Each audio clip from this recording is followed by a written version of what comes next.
Tennis is a great sport to take up. It is a great hobby and it is something that you can do your whole life, whether competitively or just for fun. There are many different aspects to tennis, and I'm going to explain to you the scoring, court positioning, and the basic shots. First, we're going to start off with scoring, which can be very confusing. This sign here shows that there has been 0 games won and that there are 0 sets won.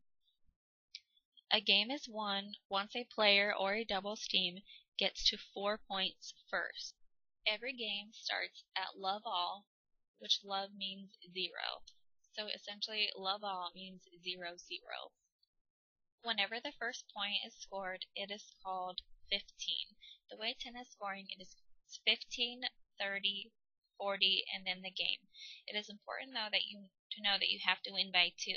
So if it is 40 all, which is also called deuce, you still have to play 2 more points, and the player has to win both points for the game to be over. A set is won once a player wins 6 games. You will play at least 6 games in every set. In most matches, you'll play 2 out of 3 sets, so a person who wins 2 sets is the winner. This picture I got from the website listed below. It shows the basic dimensions of the tennis court. Also, it explains the parts of the tennis court, such as the doubles alley, the center mark, the baseline, and the service boxes. This picture demonstrates singles court positioning. There are 2 players on the court, 1 on each end. As you can see in the picture, I have crossed out the doubles alley. It is out of bounds. You do not play the doubles alley. In singles, it can land on the line, but if it lands in the alley, it is considered out. Next, I will describe doubles court positioning. Doubles is obviously different from singles. There are 4 people on the court at all times. There's 2 on a team, a backcourt person, and a net person. So now we have moved on from court positioning, and I'm going to explain the different shots in tennis. First, you should always start in the ready position, whether that be to return a serve or after the ball is in play. Your feet should be apart and you should be holding the racket with both hands on the racket. Also, your eyes are on the ball. The serve is the most important shot in tennis. It begins every point. There are 3 main types of serves. It is all in the toss and how the racket head makes contact with the ball. First, there is a flat serve. The ball is tossed straight up and you hit the ball with no spin.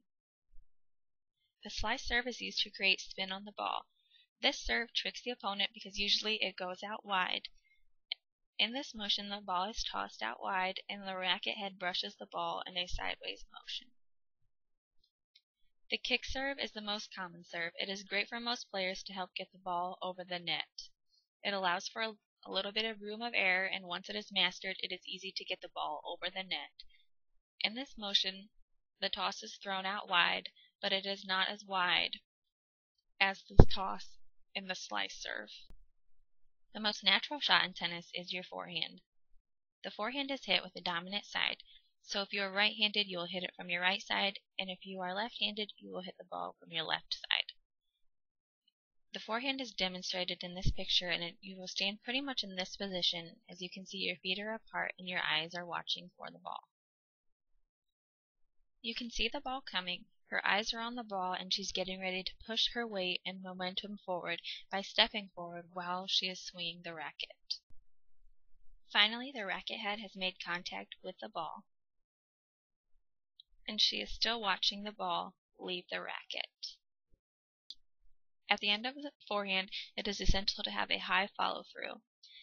A high follow-through creates topspin, and topspin is very important for tennis players because it allows the player to hit the ball extremely hard and for the ball to still land in the opposite court. The backhand position is on your weaker side of the body. You have 2 hands on the racket, your eyes are forward, and your racket head is positioned by your knees. In this motion, you are going from high to low to create that topspin, so once again, you'll need a high follow-through. Volleys take place up at the net. This is an example of a forehand volley. backhand volleys are hit with your weaker side, and this is the position that you will take if the ball is coming and you're standing up at the net. Also, another net shot is the overhead smash. It is almost the same position as a serve, but you are essentially hitting a put-away shot, which means that your opponent has hit a weak shot, and you are up there to hit the ball as hard as possible to put it away for the sure win of the point. Tennis can be a lot of fun, but in the beginning it requires a great deal of patience and willingness to learn something new.